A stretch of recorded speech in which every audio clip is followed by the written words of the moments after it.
You ever have one of those ideas that sounds a little crazy at first? Mine started right here, leaning against my truck, thinking about the kind of conversations people usually avoid.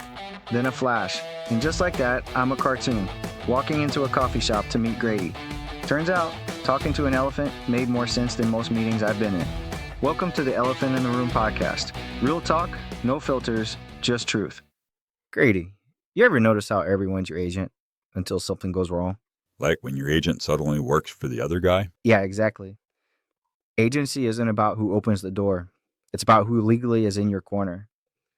Most folks, they don't even realize that until the deal's halfway done and someone's feelings actually get hurt. All right, so let's break it down without the legal mumbo jumbo. Agency is just who represents you. It's who's obligated to put your needs first. In North Carolina, we've got this thing called first substantial contact. That's when the conversation gets serious. You're telling me what you're looking for, what price range you're in, maybe even what you're pre-approved for. And that's when I have to stop and talk about agency. Now, that doesn't mean you're locked in with me. The disclosure form isn't a contract.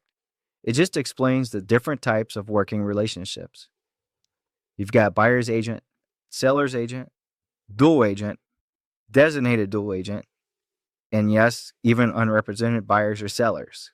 Those are the people who choose to handle things on their own without an agent.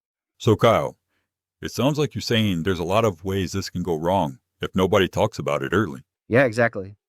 That's why the law makes us talk about it up front. It protects you and keeps everyone honest. Now, when we move past the disclosure and actually sign a buyer's agency agreement, that's when it becomes official.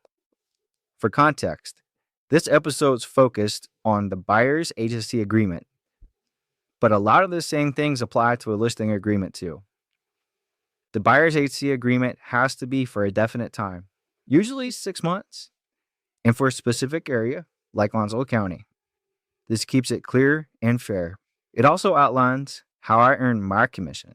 Every agent sets their own commission rate and decides what services they offer for it.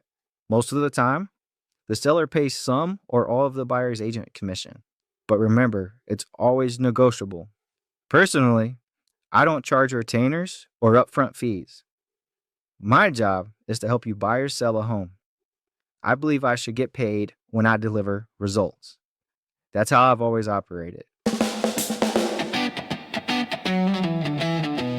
Now, let's be honest.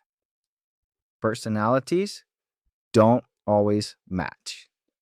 Unfortunately, I can't change that. But if you ever feel like I'm not meeting your expectations, let's talk about it. Most of the time, we can fix it. But if it's just not working out, we can end the agreement professionally and move on. I don't want anyone to feel forced to work with me. I want them to want to work with me because they trust I'm giving them honest information and real effort every step of the way. So you're not trying to keep your clients on a leash? Nope. Just doing right by the people. That's how I believe business should be done. Here's where people's eyes will start to glaze over. Dual agency. When you sign with me, you're technically signing with my firm, Coldwell Banker Seacoast Advantage. It's a big firm, which means there's a good chance I'll show you a house listed by another agent in our company. That creates dual agency, where the same firm represents both sides of the transaction. In that case, think of me like a referee.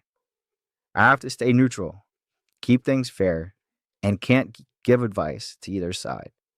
Now, designated dual agency is different. That's when the firm assigns me to represent you and another agent to represent the seller.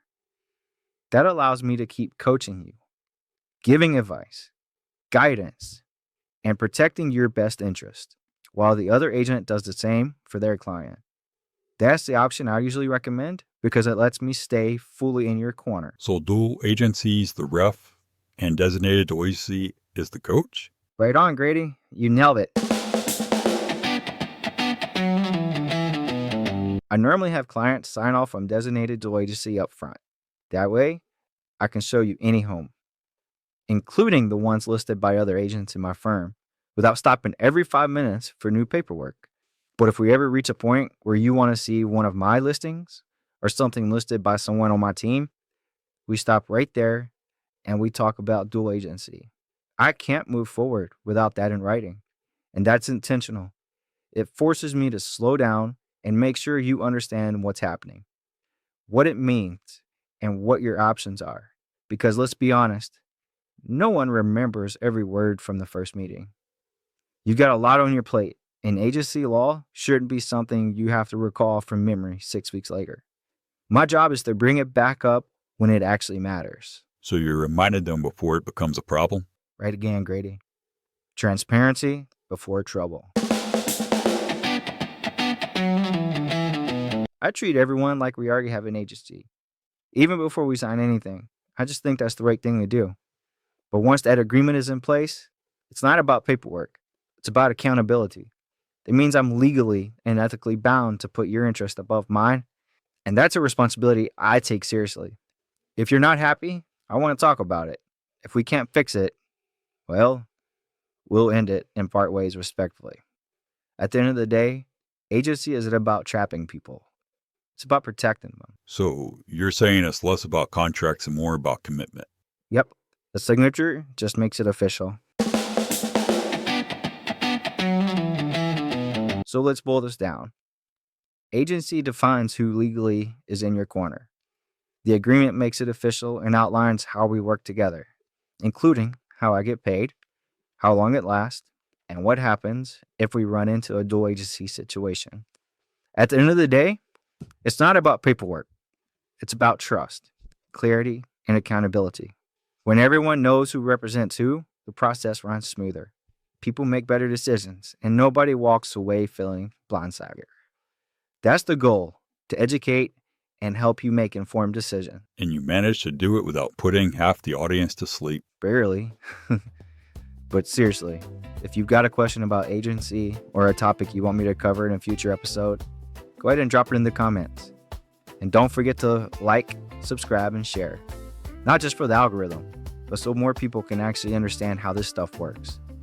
The more informed buyers and sellers there are, the better this business gets for everyone.